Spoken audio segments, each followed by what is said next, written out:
Apoio Cultural. Chegou reserva da família Santa Clara. A diferença é clara. Universidade Sem Fronteiras. Maturidade em movimento.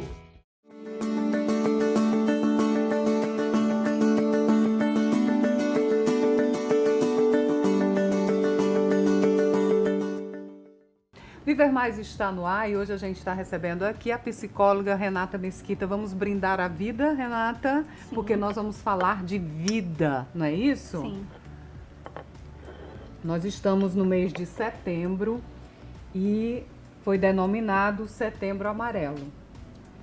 Para falar de um assunto que eu gostaria de iniciar questionando o seguinte: se ainda é muito tabu falar de suicídio, Renata? Sim.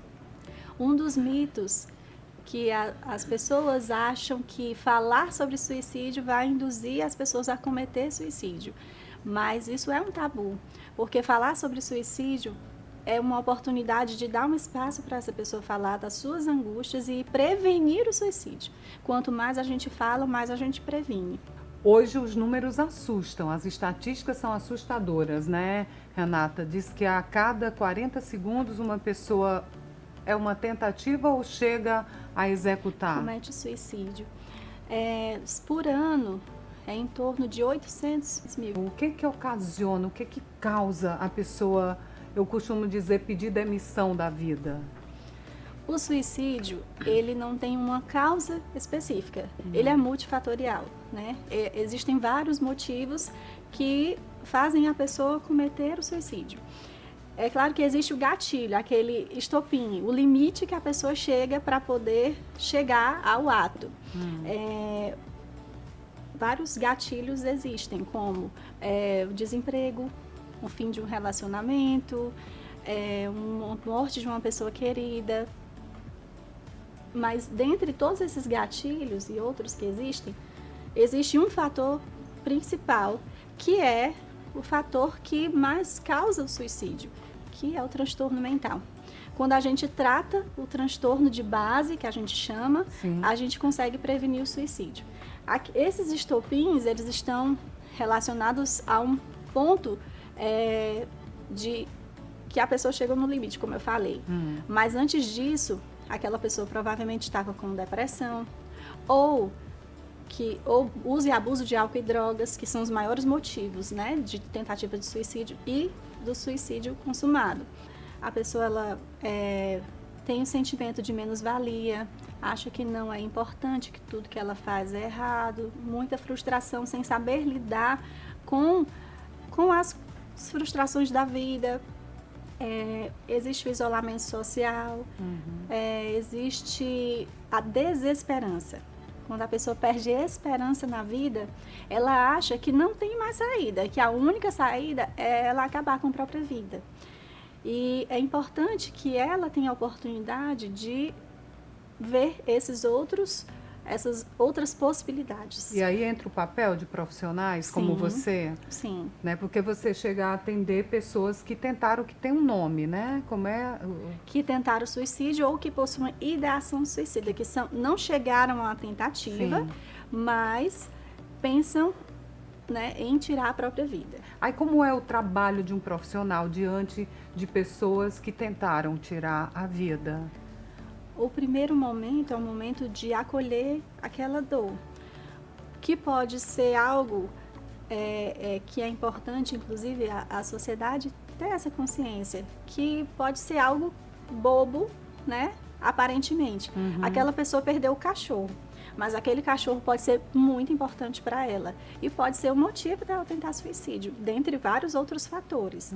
Então, o papel é acolher, tratar com empatia, ouvir o sofrimento daquela pessoa, que geralmente começa com uma coisa, né, que é uma queixa, depois se transforma em outras demandas internas, né? Um sofrimento que aquela pessoa vai levando ao longo da vida e muitas vezes esconde através de sorrisos, através de redes sociais e não consegue um espaço para falar das suas angústias. Você falou em redes sociais e nós vamos abordar bem essa questão. Quando vocês fazem esse trabalho, Renata, com as pessoas que tentaram, realmente há recaída ou é possível salvar uma pessoa quando ela é ouvida, quando ela tem um acompanhamento psicológico? Sim, é possível salvar vidas, sim. Quando aquela pessoa tem um tratamento, um acompanhamento com um profissional responsável, ela pode sair da crise suicida.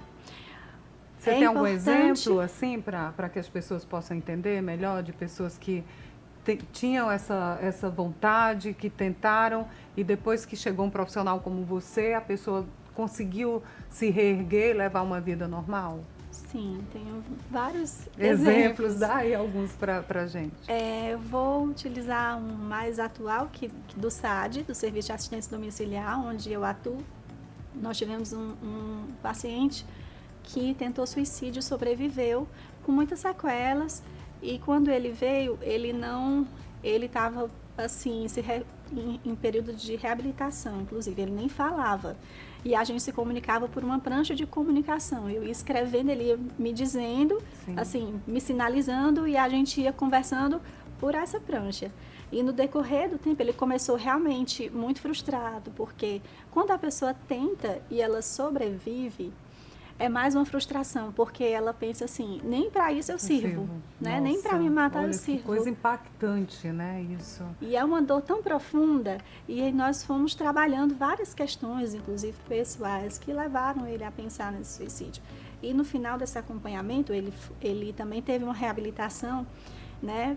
Conseguiu tirar o traqueóstomo, né? Que ele foi traqueostomizado, ficou bem grave, e conseguiu ter esse acompanhamento, e no final ele conseguiu ver outras possibilidades na vida. Ele disse, eu não desejo mais tirar a minha vida. Uhum. Eu vejo Quando que... o profissional escuta isso, qual é a sensação? De alegria mesmo, né? De saber que a nossa escuta faz a diferença na vida das pessoas.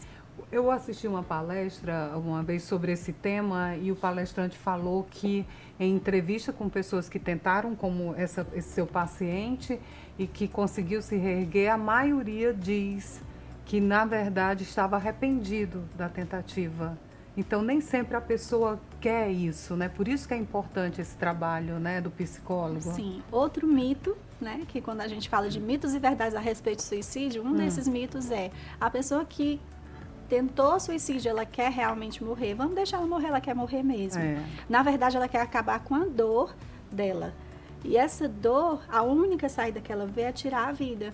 E aí o nosso trabalho é tentar justamente dar espaço para ele falar, para que essa dor saia de outra forma. Além, assim, que não seja tirando a própria vida. Existem outras formas de desabafar, de chamar atenção, né? E é sobre isso que a gente vai falar no próximo bloco. Eu estou aqui com a psicóloga Renata Mesquita, a gente falando sobre esse Setembro Amarelo, que é um despertar para um assunto que é polêmico, que causa temor. Tem gente que não vamos falar sobre isso, e se mostra pelas estatísticas que é importante falar. No próximo bloco a gente retoma a nossa conversa sobre o Setembro Amarelo, prevenção ao suicídio. Viver Mais volta já.